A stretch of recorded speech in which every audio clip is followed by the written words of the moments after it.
بسم اللہ الرحمن الرحیم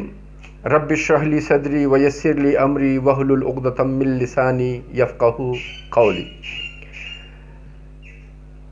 ناظرین، آج ہم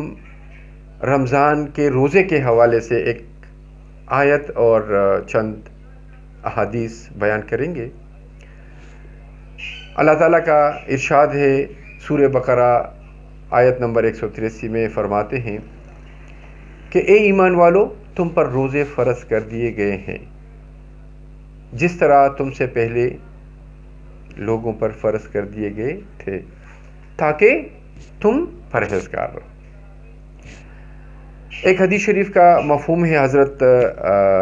ابو ہریرہ رضی اللہ تعالیٰ عنہ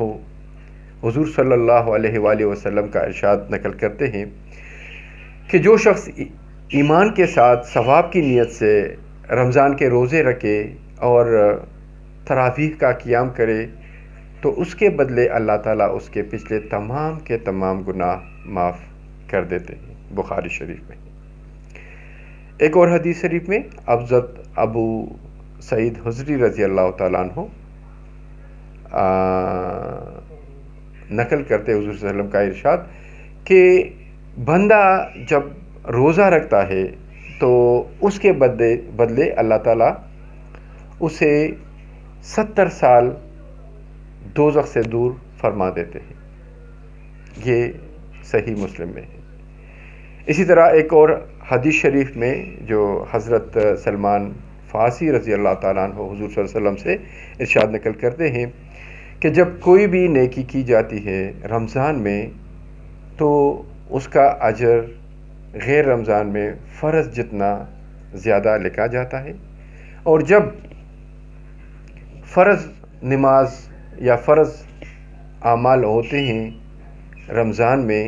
تو اس کا ثواب 70 گنا زیادہ لکھا جاتا ہے۔ اسی طرح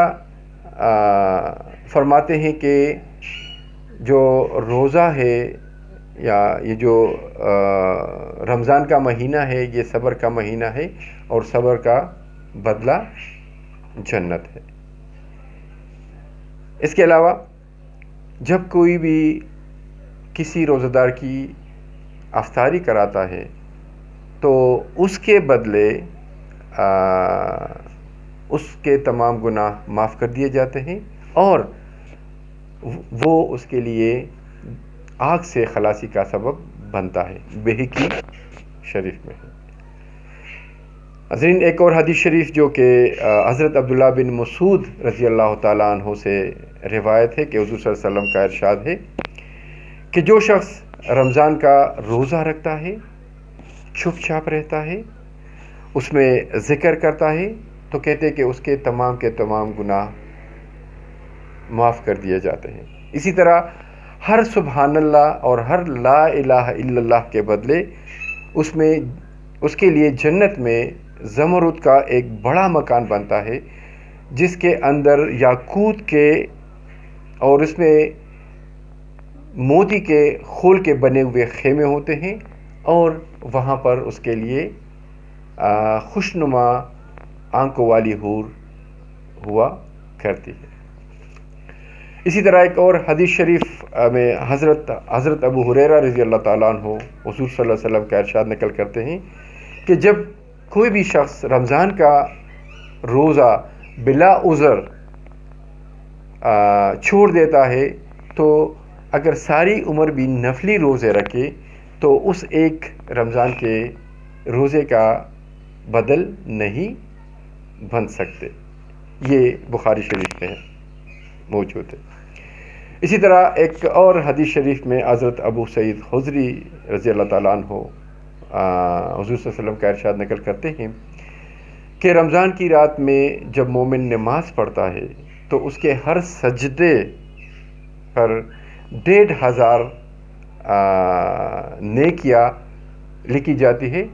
اور اس کے لیے جنت میں سرخ یاقوت کا اتنا بڑا گھر بنا دیا جاتا ہے کہ اس میں 60,000 دروازے ہوتے ہیں اور ہر دروازے پر سونے کا ایک محل ہوا کرتا ہے۔ اسی طرح ایک حدیث شریف میں حضرت ابو ہریرہ رضی اللہ تعالیٰ عنہ حضور صلی اللہ علیہ وآلہ وسلم کا ارشاد نقل کرتے ہیں کہ جو شخص روزے کے باوجود جھوٹ بولتا ہے یا اس پر عمل کرتا ہے تو اللہ تعالیٰ کو کوئی ایسی ضرورت نہیں کہ وہ صرف اپنا کھانا پینا چھوڑ دے. بخاری شریف ہے. اسی طرح ناظرین ایک اور حدیث شریف میں اسی قسم کی مفہوم ہے کہ بہت سے روزہ دار ایسے ہوتے ہیں کہ ان کو روزے کے ثمرات ان کے بھوکا ہونے کے علاوہ کچھ حاصل نہیں ہوتے اگر وہ دوسرے چیزوں کا خیال نہیں رکھتے. یہ ابن ماجہ میں موجود ہے. اسی طرح ابو ہریرہ رضی اللہ تعالیٰ عنہ ایک حدیث شریف میں حضور صلی اللہ علیہ وسلم کا ارشاد نقل کرتے ہیں کہ روزہ ڈال ہے، اسی لیے اس میں جو بیہودہ باتیں ہیں یا جاہلانہ افعال اعمال ہے وہ ترک کر دے. اگر اس سے کوئی لڑے بھی یا لڑنے مرنے کے لیے تیار بھی ہو جائے تو یہ یا اس کو گالیاں دے تو یہ اس سے کہے کہ میں تو روزے دار ہوں. بخاری شریف کا مفہوم، یعنی اس کو اس کے گالی گلوچ یا اس سے لڑنے جھگڑنا نہیں چاہیے. ناظرین، امید ہے کہ ہم اس پہ عمل کر کے اپنے روزوں کو وہ روزے بنا سکتے ہیں جس کو ہمارے لیے بہت ثواب اور جو گناہ سے معافی کا ذریعہ بن سکتے ہیں.